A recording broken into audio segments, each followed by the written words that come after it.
I arrived at my son's house right on time. Christmas lights wrapped every column, every window, every tree outside like the place was trying too hard to look perfect. I took a breath, fixed the collar of my coat, and stepped inside when Marissa opened the door. Her eyes scanned me the way people scan price tags. "Nora," she greeted, all sugar on the surface, steel underneath. "Try not to make a scene tonight." "I'll do my best," I replied, stepping past her. Her perfume followed like a warning. The dining room was already full, crystal glasses everywhere, silver that looked untouched, a table long enough to seat a small army. Evelyn Grant, my son's mother-in-law, stood at the head of the table in a silk dress so bright it practically announced its own price. David noticed me and tried to smile, but it didn't reach his eyes. "Mom, sit there," he murmured, pointing me toward the end of the table, away from him, away from everyone. I walked to the chair. No one bothered to hide their glances. Evelyn lifted her glass. "David tells me you're between jobs again," she commented, eyes shining with sweet poison. "Retirement comes early for some of us," I replied calmly. A few people chuckled, not kindly. Dinner moved like cold water. Conversations flowed around me, but never toward me. Whenever I tried speaking, someone interrupted. Someone redirected. Someone pretended they didn't hear. Marissa leaned across the table at one point. "Careful with the cutlery, Nora. These pieces are from Italy." "I can tell," I answered. "They're heavy with expectation." David shot me a warning look, the kind children give their parents when they're embarrassed. I focused on my plate. The food looked beautiful, but my hand stayed steady only because I'd learned long ago how to survive rooms filled with people who wanted me smaller. By dessert, Evelyn stood for a toast. "Thank you for joining us," she began, basking in the spotlight she clearly believed she deserved.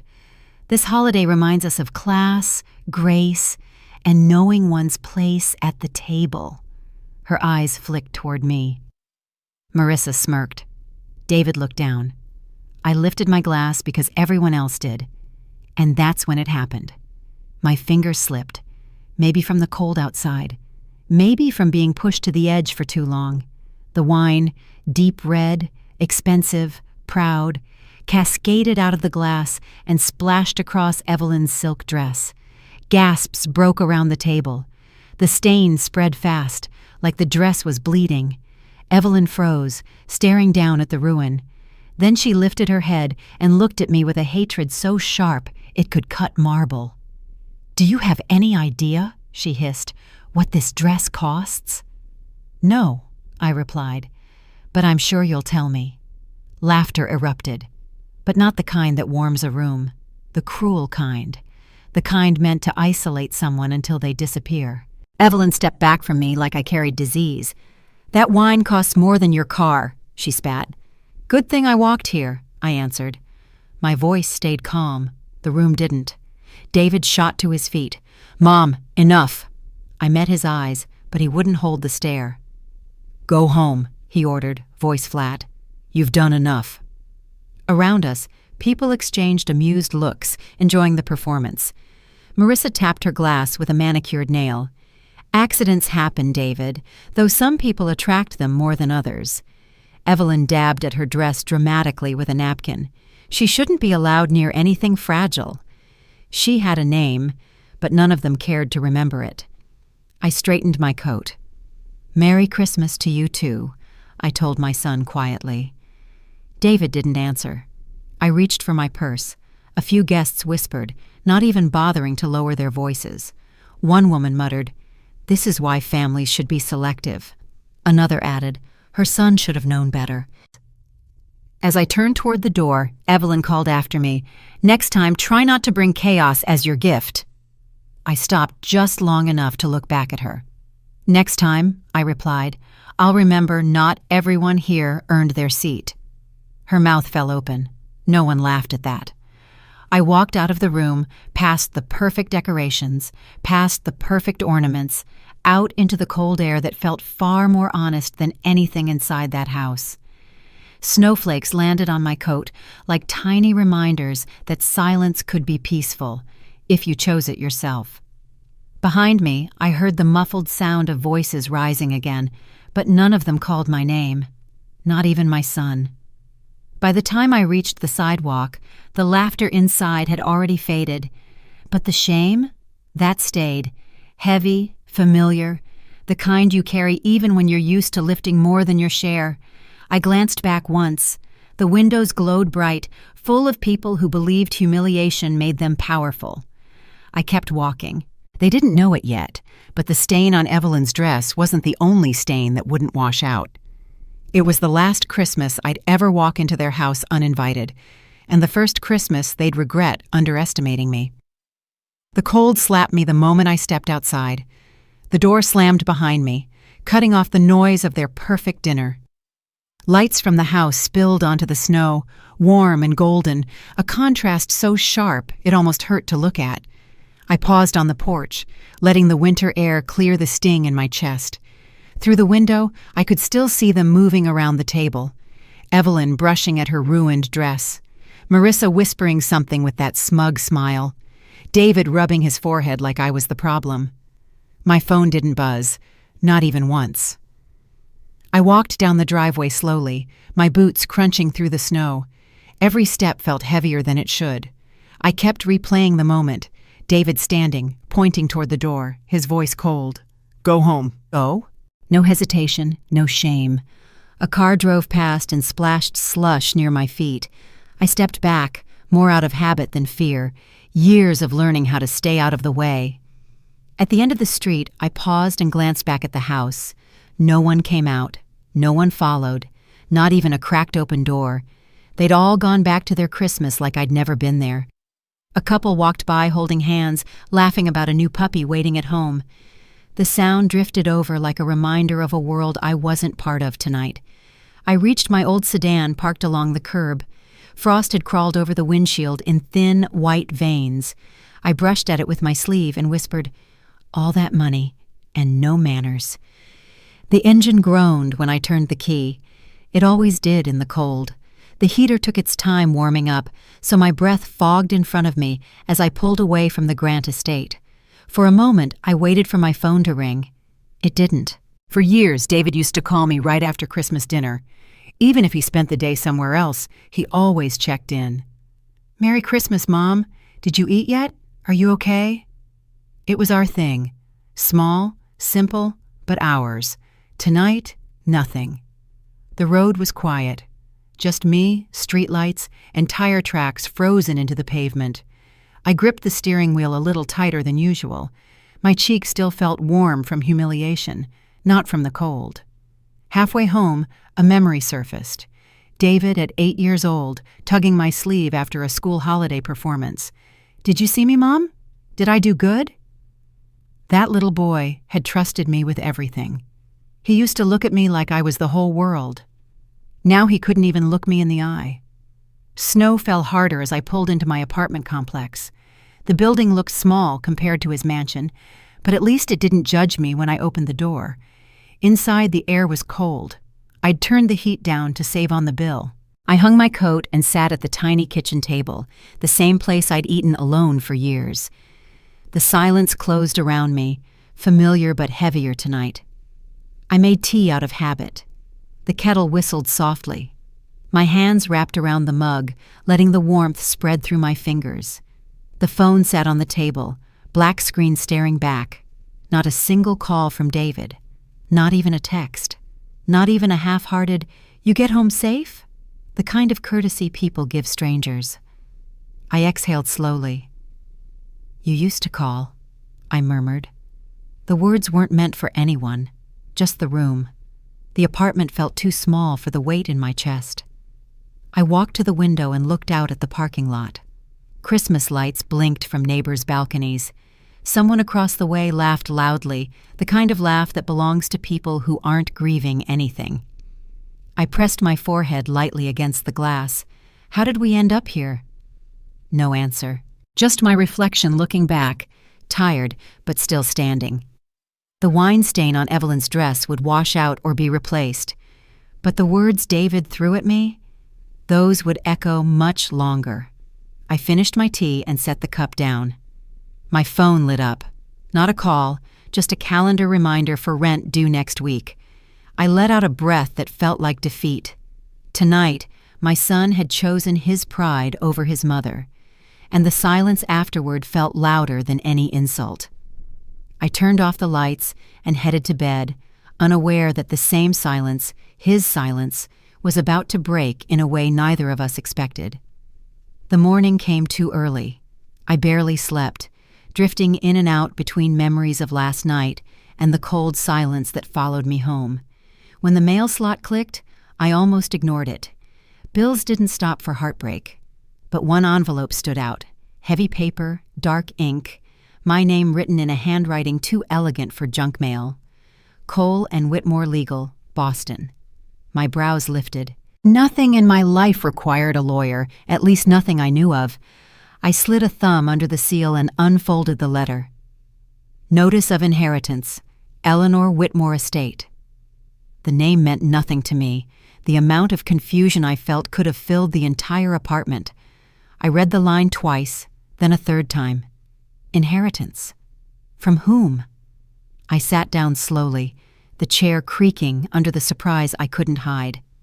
My throat tightened in a tiny knot of disbelief. This has to be a mistake. The letter included a number, a real office number, not something scribbled on a scam postcard. Against my better judgment, I reached for my phone and dialed. It rang once, twice. On the third ring, a calm male voice answered. Cole and Whitmore Legal. Martin Cole speaking. Hi, I began, careful, steady. I received a letter about an inheritance. My name is Nora Hastings. A pause, brief but deliberate. Yes, Mrs. Hastings. We've been expecting your call. My fingers tightened around the phone. Are you sure you have the right person? Quite certain. His tone carried no hesitation. You are listed as the next of kin for Ms. Eleanor Whitmore. I frowned. I've never heard of her. That would make sense, he replied. Ms. Whitmore has been private, but her documentation is clear. You are her closest living relative. I let out a quiet breath. That's new? I can walk you through everything, he added.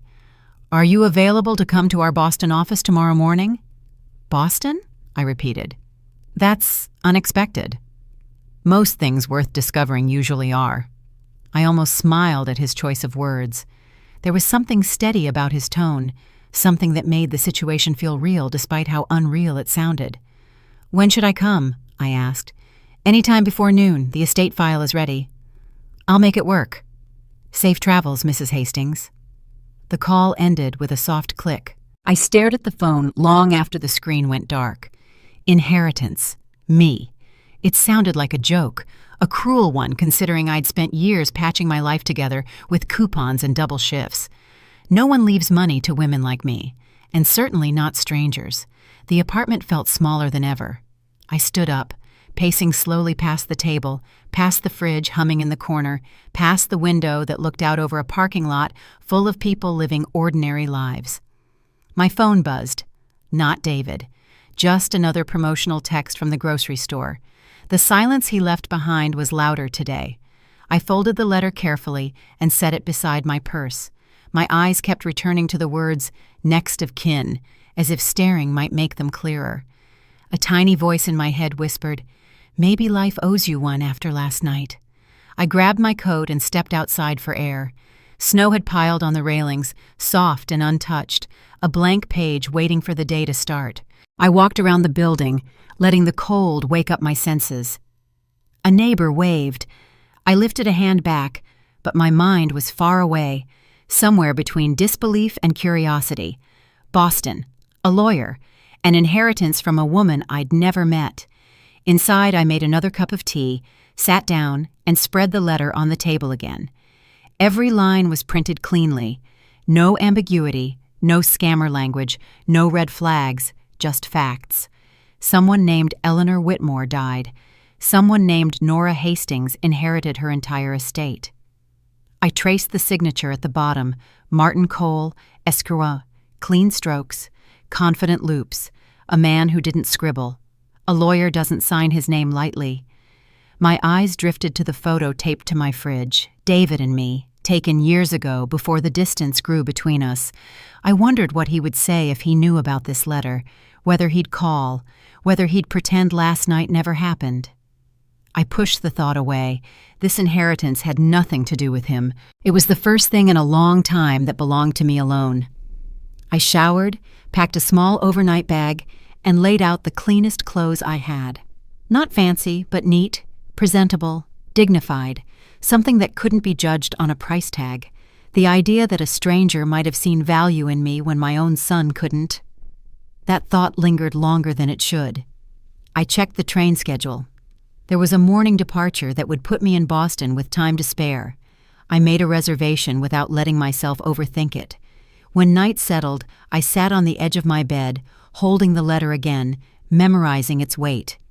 It didn't feel like money. It felt like a door I didn't know existed had cracked open. Maybe a crack was enough. I placed the letter on my nightstand and lay back, staring at the ceiling until sleep finally pulled me under. Morning came with pale sunlight slipping through the blinds. I dressed, grabbed my bag, and tucked the inheritance notice into my coat pocket. Before leaving, I glanced around the apartment, the chipped paint, the old carpet, the little kitchen table where I'd cried alone more times than I cared to admit. I locked the door behind me. On the way to the station, my phone stayed silent.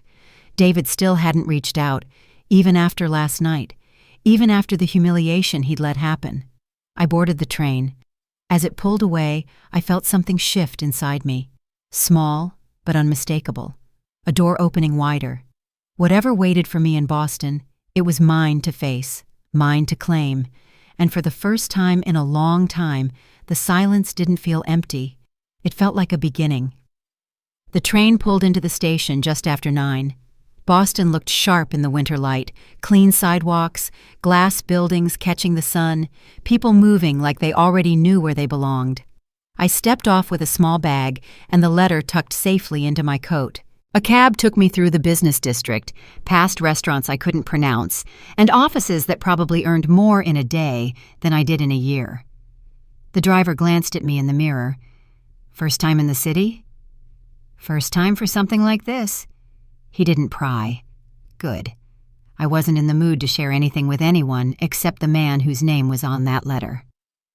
Cole and Whitmore Legal was a tall building with steel framing and glass walls that reflected the sky perfectly. When I walked into the lobby, a woman behind the desk greeted me with a warm but professional smile. "Welcome. Name?" "Nora Hastings." She checked her screen, nodded, and gestured toward the elevators. "Mr. Cole is expecting you." The ride up felt endless. My reflection in the metal doors stared back, calm, composed, but curious. The kind of woman who had survived worse than unknown lawyers. The elevator opened to a hallway lined with framed documents and quiet confidence. A young man in a crisp suit met me outside a frosted glass door. "Mrs. Hastings, right this way." He led me into an office with wide windows overlooking the city. Sunlight spilled across a long desk where a stack of files waited. A man stood from behind it. Older, sharp eyes, clean posture, gray hair trimmed neatly. "Mrs. Hastings," he greeted, offering a hand. "I'm Martin Cole. I'm glad you came." His grip was steady, controlled, a man who lived in facts. "I take it this isn't a mistake," I said. "Not at all." He motioned toward a leather chair. "Please, let's go through everything." I sat, but my shoulders didn't relax.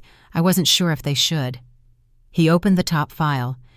"Eleanor Whitmore, born in Charleston, lived in New England most of her life, no children, no immediate relatives except you." "That's impossible. I didn't know her." "Technically, she was your mother's cousin." He slid a photo across the desk, an older woman with soft eyes and a knowing smile. "She kept track of your family, especially you." The picture didn't ring any bells, but something about the woman felt familiar in a way I couldn't place. "Why me?" I asked. She made notes over the years, tracked birthdays, milestones, losses. He tapped a file. "She wrote that you carried yourself with dignity even when life gave you little to work with." My breath tightened. She didn't know me. Sometimes people see more from the outside than we expect. He opened another folder and turned it toward me. This is the official estate summary. Ms. Whitmore left behind a trust valued at $4.8 million, a portfolio of properties, and a primary residence known as the Whitmore Estate in Charleston. My heart stalled for a beat. You're joking. I don't joke about federal documents. His tone remained steady. Everything is legally verified. No disputes, no hidden claimants. It belongs to you. I leaned back slowly. The room didn't spin, but it shifted, like the floor had moved and I hadn't moved with it. Martin watched me carefully. I understand this is a shock. That's one word for it. There's more, he continued. Ms. Whitmore left a handwritten letter for you. She instructed us to deliver it only after you accepted the inheritance. He placed a sealed envelope on the table. My name appeared in looping handwriting, old-fashioned, elegant, intentional. I didn't touch it yet. Why now? My voice came out quieter. Why after all these years? She believed timing shaped character. Martin folded his hands. She wanted you to receive this when you needed it most. I exhaled slowly. Last night would have impressed her then. He didn't ask for details. Maybe he sensed I wasn't ready to share them. He slid a pen and several documents toward me. We'll need your signatures to initiate the transfer. Once complete, the trust will be under your name. The estate will be prepared for your arrival. My firm will handle everything. Everything, I repeated, the word feeling foreign on my tongue. Yes, your only task is deciding when you want to visit. I never thought I'd own anything bigger than a one-bedroom apartment. Well, he replied with a faint smile, you own considerably more now. I finally reached for the letter. The paper was thick, textured, the kind that carried weight even before you opened it. Martin noticed the hesitation. You can read it here if you'd like, or later. There's no rush. I'll wait. Wise choice, he murmured. I signed the documents with a steady hand. Years of signing rent agreements and medical forms taught me how to sign without shaking. But this signature meant something different, something bigger. After the last page, Martin gathered the papers neatly. It's official. You'll receive confirmation tomorrow. For now, allow yourself to breathe. I'll try. He gestured toward the window. Boston looks different when you're not carrying the world on your back. Walk around a bit. Have a good meal. Let this news settle. I'm not used to good news. Then consider this the start of a new habit. For the first time all morning, my chest loosened enough to allow a real breath. As I stood to leave, he added, Mrs. Hastings, Eleanor chose you for a reason. Don't forget that. I nodded once. Downstairs, the city felt warmer than the office. The sun hit the sidewalks in long strips of light. Traffic hummed with its own rhythm. My feet carried me without thinking, each step steady, quiet, grounding. I reached into my coat pocket and touched the sealed letter. For the first time in years, the future didn't look like a burden. It looked like a door, and I was finally ready to walk through it. Boston felt different once the meeting was over. The city wasn't as loud, the people didn't look so rushed, and the cold didn't bite the same way. I stepped out of the building with the sealed letter still resting in my coat pocket. Its weight felt unreal, like a secret I wasn't sure I had earned. My phone buzzed the moment I reached the sidewalk. 5 missed calls, all from David. I didn't open them. I just let the screen go dark again. A small cafe sat on the corner across from the office. Warm lights, a simple sign, nothing fancy. I walked in and ordered a coffee, black, the way I'd forced myself to drink it during the years I couldn't afford cream. The cup warmed my hands, a reminder that even small comforts used to feel luxurious. Grace's name popped into my head. If there was one person who deserved to hear this, it was her. She'd been there when I counted pennies for gas, when I patched the same winter coat 3 times, when I pretended I wasn't hungry so David had enough on his plate. I hit call. She picked up on the second ring. If you're calling before noon, something's either wrong or very wrong. Remember when we couldn't afford Starbucks? My voice carried a calm I didn't feel. Grace let out a laugh. Don't tell me you finally let someone buy you a latte. Better, I inherited one. A beat of silence, then, what? Yep. Wait, like, From who? A relative I didn't know. Apparently she knew me. Hold on. I heard shuffling, like she'd sat up straighter. You inherited what exactly? A trust, property, a home in Charleston. Oh my God, you're serious. Dead serious. Grace let out a long whistle. Nora, you better not be pranking me because I have heart issues you don't know about. I met the lawyer, signed the papers. It's real. Well, look at you, she said, her voice softer. Life finally decided to pay its debt. My grip tightened around the cup. Feels strange. Strange good or strange bad? Both, she hummed thoughtfully. What about David? Does he know? 5 missed calls. Oh ho, they smelled the money already? Probably. Grace snorted. Girl, if I were you, I'd let every one of those calls rot. That's the idea. You're finally learning. I leaned back in the chair. The cafe filled with quiet chatter, clinking cups, and the smell of cinnamon. Normal. Peaceful. Nothing like the humiliation from last night. Grace spoke again, gentler this time. How do you feel, really? Like something opened, I admitted. Like I'm not standing in the same place anymore. That's because you aren't. I took a deep breath and watched people pass by the window. Businessmen, students, a mother pushing a stroller, all wrapped in their own stories. For years, I moved through life without expecting anything. Not surprises, not help, not miracles. But today felt new. My phone buzzed again. David, 6th missed call. Grace heard it. Let him wait. I plan to. That's my girl. I didn't respond right away. A memory flickered. David at 18, begging me to forgive him for sneaking out. Mom, I messed up. Don't be mad. Back then, he needed me, trusted me, respected me. But the man at that Christmas table? He didn't look at me like a mother. He looked at me like a burden he couldn't wait to push aside. The shift hurt. Still did. I finally spoke. Funny how money makes family remember your name. Grace sighed. You deserve better than breadcrumbs. I know. And if he only calls when he wants something, block him. I won't block him, I paused. But I won't run after him either. That's new for you, she teased. Yeah, it is. There was quiet on the line again, comfortable, familiar. You going to Charleston? She asked. Eventually. You need help packing? I barely own enough to fill a suitcase. That makes it easier. I guess it does. Grace's tone shifted, turning serious. Listen to me. What happened yesterday? That wasn't your fault. You didn't deserve any of it. I know. And David letting his wife's family treat you like that? Unforgivable. That part stung. It should, because it meant something. I stared down at my hands. They didn't shake, not anymore. Grace exhaled heavily. But now you have a chance to reset everything. Your life, your independence, your dignity. Feels good, I admitted. It better, because you're one of the strongest women I know, Nora. You just never had the tools. Now you do. Her words settled into place, warm and grounding. Another buzz, another missed call from David. Grace heard it again. Persistent little thing. He didn't check on me last night, I whispered. Of course he didn't. He was too busy acting like a prince at someone else's castle. He used to check every Christmas.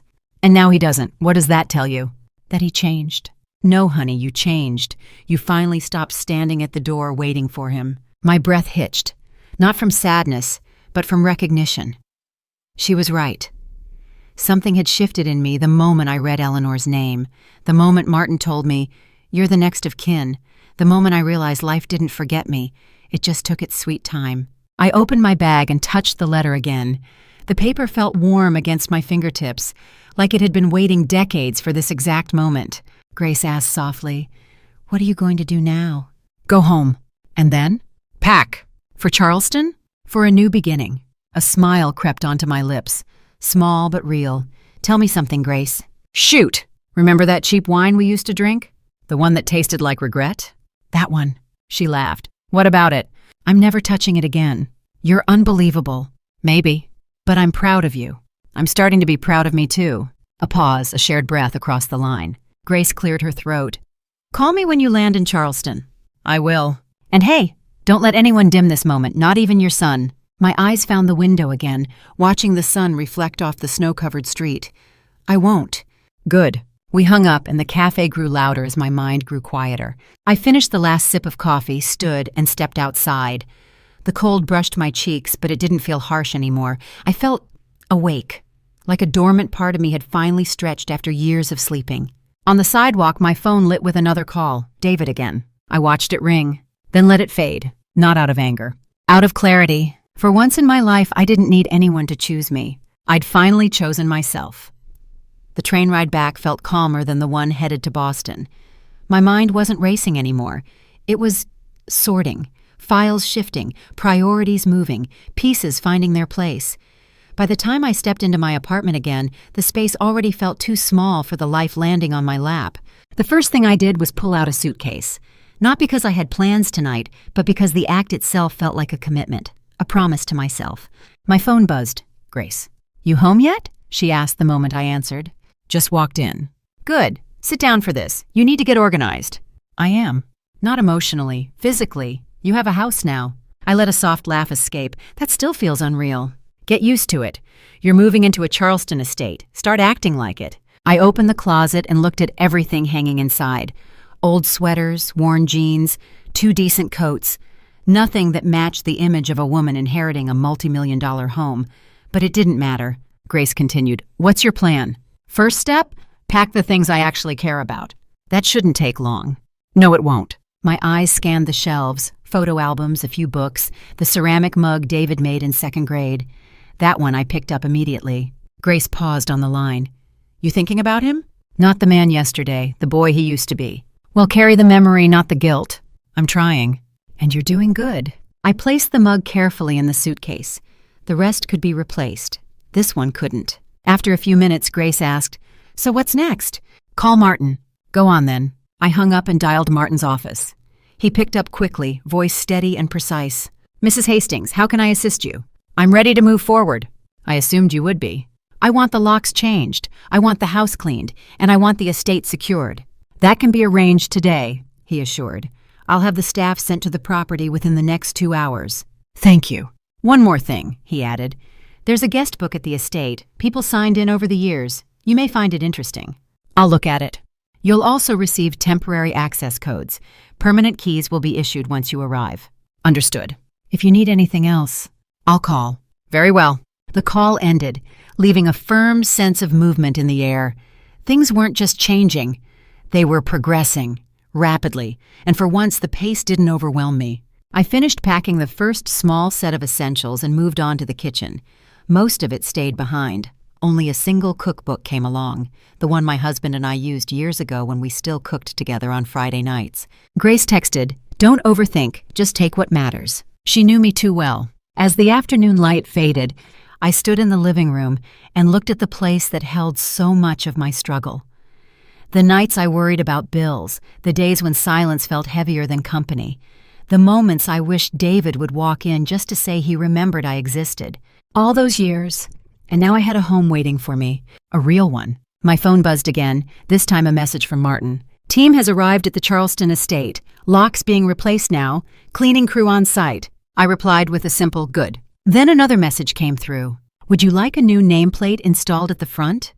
The Whitmore Estate plaque is original, but we can update it to include your name." I stared at that message for a long moment. My name on a home. Not rented, not borrowed, not shared. Owned. I responded, "Keep the original plaque. I'm not there to erase history, just to continue it." He replied, "Wise choice. Mrs. Whitmore would have liked that." I exhaled slowly. For a woman I never met, Eleanor seemed to understand more than most people in my life. Even David. My phone buzzed again. But this time, not David. "Grace. You alive?" she asked. "Alive. That estate is going to shine when you walk in." "I hope so." "You know what I love about you?" she said. "You don't gloat. You just move." "I don't have anything to prove." "Exactly, and that scares people like Evelyn." Hearing her name still stirred something sharp in my chest. The image of her disgusted face, the sound of her laugh, the way she wiped at that $15,000 wine spill like I dirtied her entire life. Grace continued, "She'll hear about your inheritance eventually." And nothing. You won't need to say a word. Your silence will do more than any speech. "That's the plan." "Well, good, because I want front row seats." "You'll get them." We hung up, and I sat on the edge of the couch, letting the quiet settle. For years, silence meant loneliness. But today, silence meant control. A different kind of power. A knock echoed at the door. My landlord, holding an envelope. "This came for you," he said, handing it over. Inside, a packet from Martin, temporary access codes, contact for the security team, the estate schedule, and a short note. "Welcome home, Mrs. Hastings." 3 simple words. Home. The weight of it settled into my bones. Not the cold apartment I'd been surviving in. Not David's house where I wasn't welcome. Not the memories and heartbreak. A new place, a clean place. A place built on dignity, not pity. I stood and zipped the suitcase. Tomorrow I'd fly to Charleston. Tonight, I'd allow myself one moment, just one, to feel proud. Proud of surviving humiliation. Proud of walking away. Proud of choosing myself.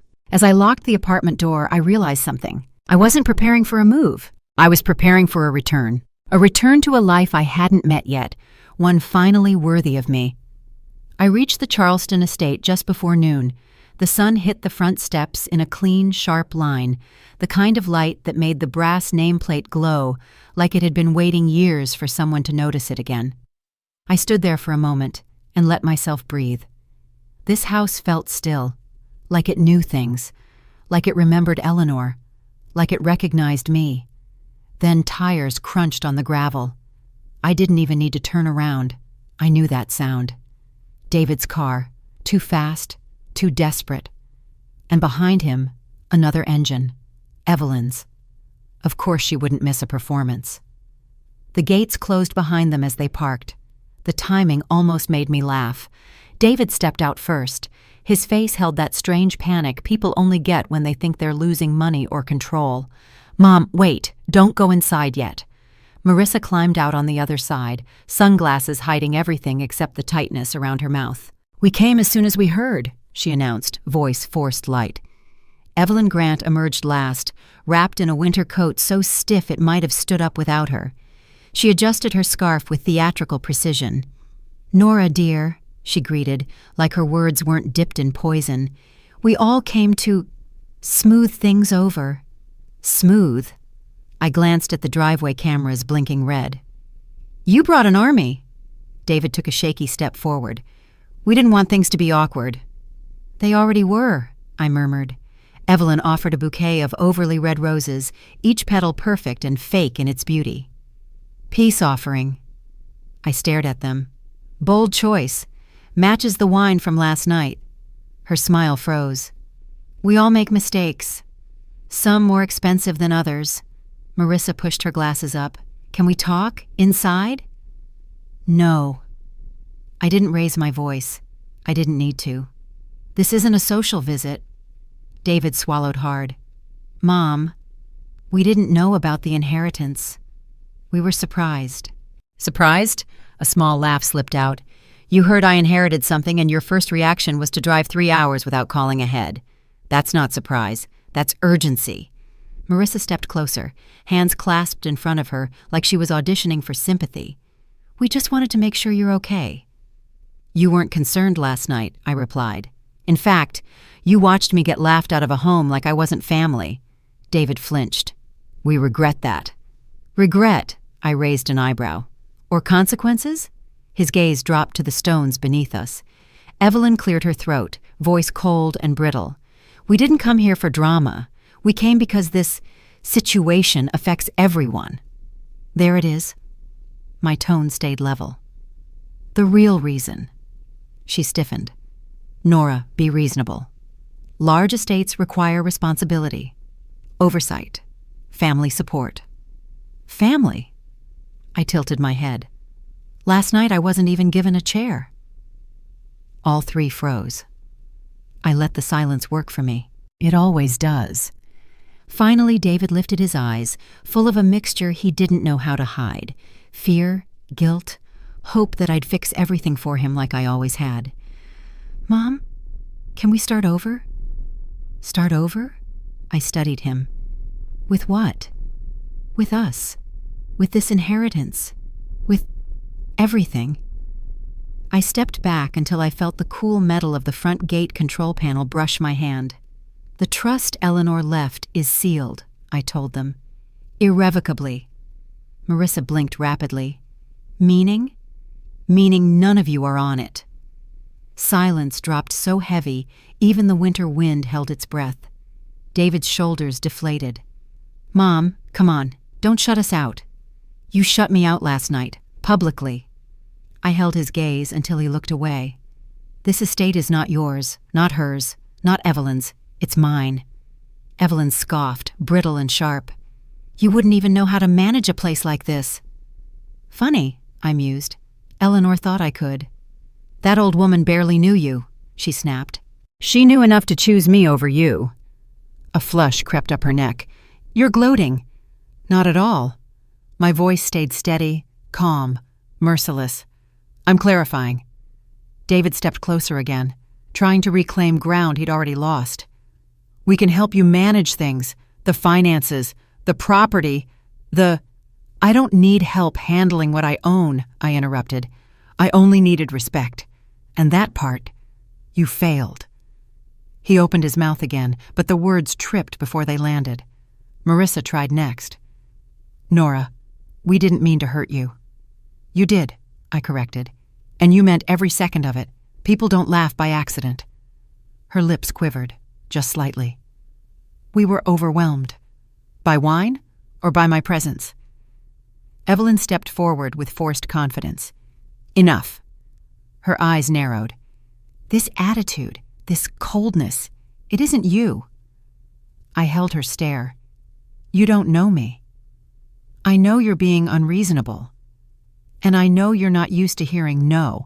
And we're both learning something new today. Her face cracked for just a moment, and I caught it. The fear, the entitlement, the realization she wasn't the one holding the strings anymore. Marissa shifted her weight. So, what now? Now? I unlocked the front door behind me with a quiet click. Now you leave. David's breath hitched. Mom, please. No. I softened the word just enough to make it final. You drove here for access, not apology, not love. That's not true, he whispered. Then why did none of you call me Christmas morning? The question hung there, honest and cutting. Why did silence only break when money entered the room? David had no answer. I let the door swing open behind me. This home opens for me, I told them. Not for you. Evelyn bristled. You'll regret cutting us out. I already did my regretting, I replied. Your turn. And with one final look, steady, unbroken, cold enough to make even the wind stop, I stepped inside and closed the door. The lock clicked, the gate stayed shut, and for the first time in years, the power in the room belonged to me. The moment the door closed behind me, the house settled. As if it recognized I'd chosen myself. The air inside was warm, quiet, steady, the opposite of the chaos still standing on my front steps. Through the glass, I could see them all frozen. David staring at the door like he expected it to open for him. Marissa clutching her designer bag like it could save her. Evelyn standing rigid, insulted by the very idea of being ignored. They knocked, once, twice, 3 times.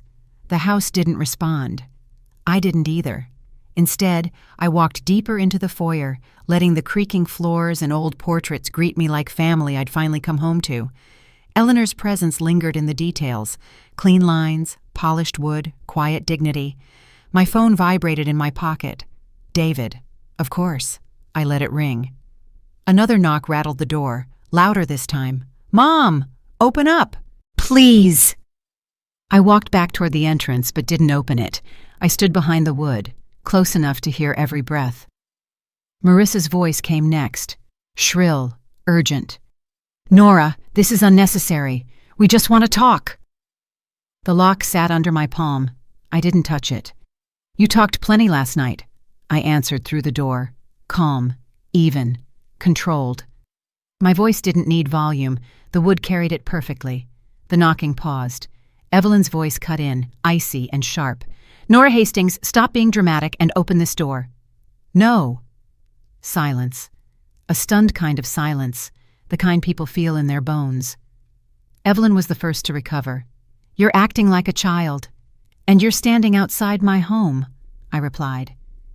Funny how tables turn. David exhaled shakily. Mom, we didn't come to fight. Then don't. You're shutting us out, he insisted, voice cracking. You shut me out first. The weight of that sentence hit all of them, hard.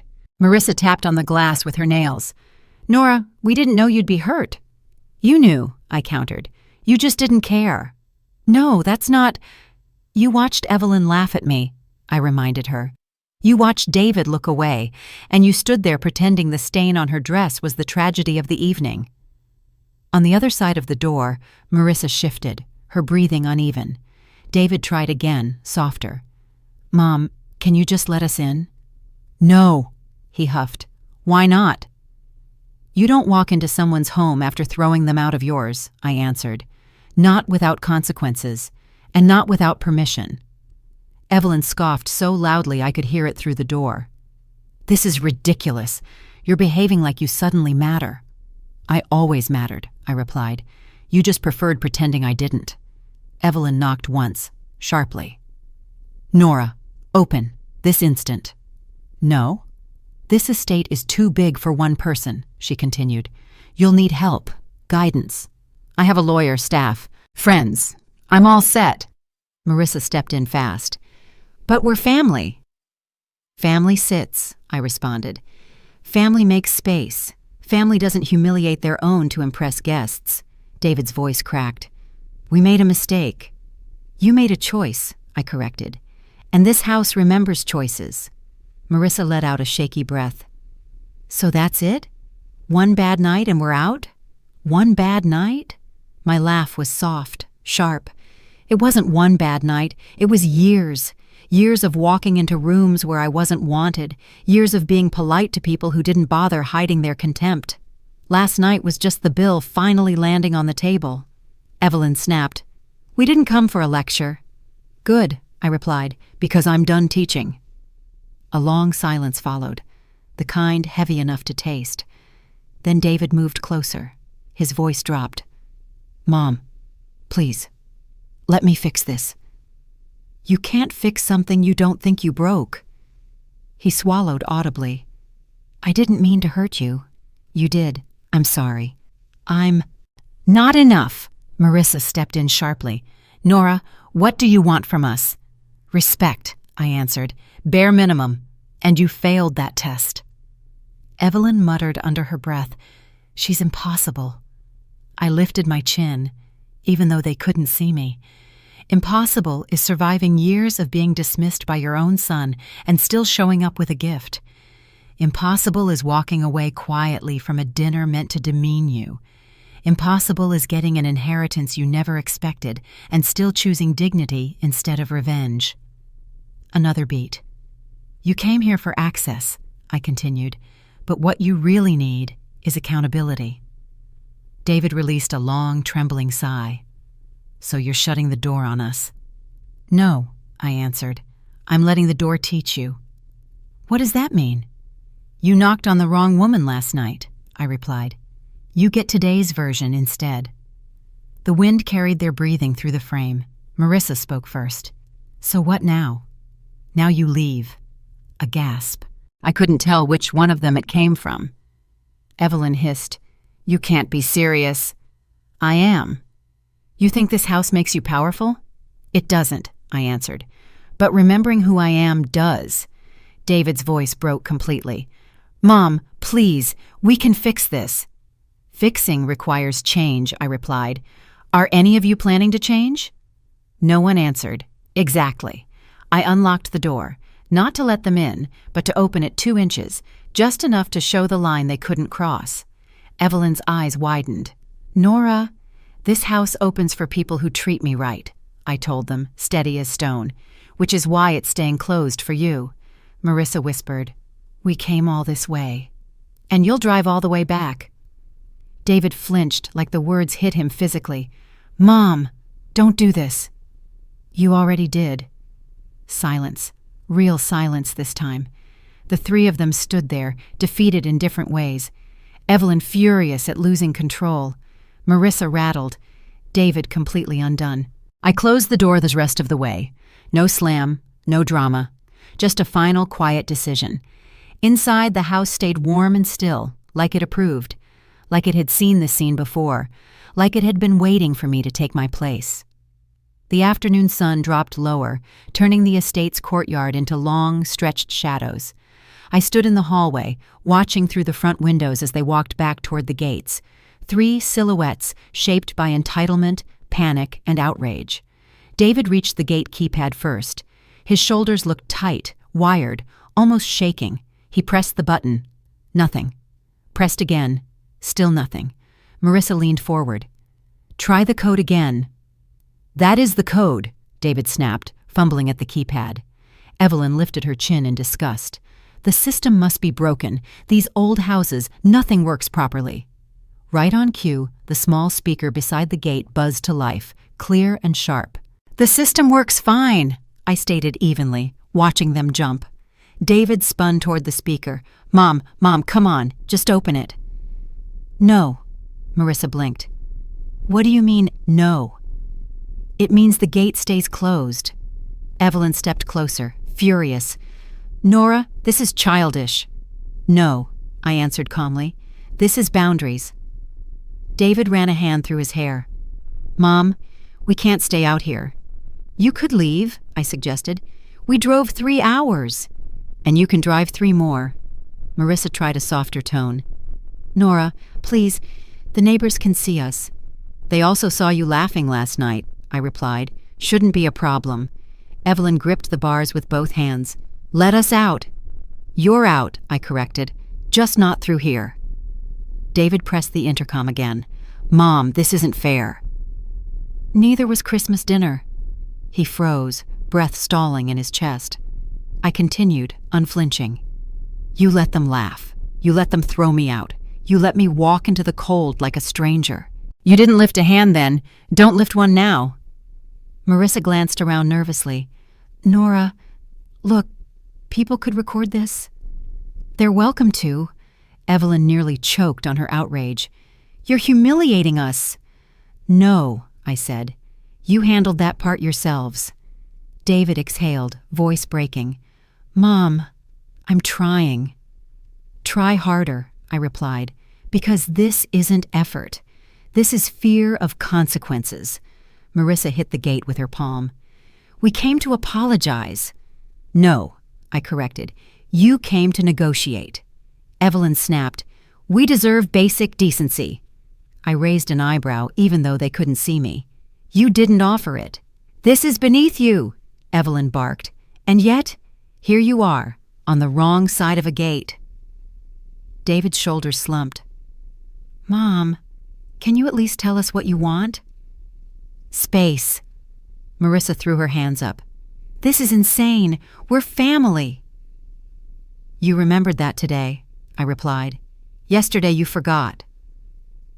Evelyn pressed her face closer to the bars. "You think this house makes you untouchable?" "I think respect does." Marissa's voice cracked. "So you're just locking us out?" "Yes." "For how long?"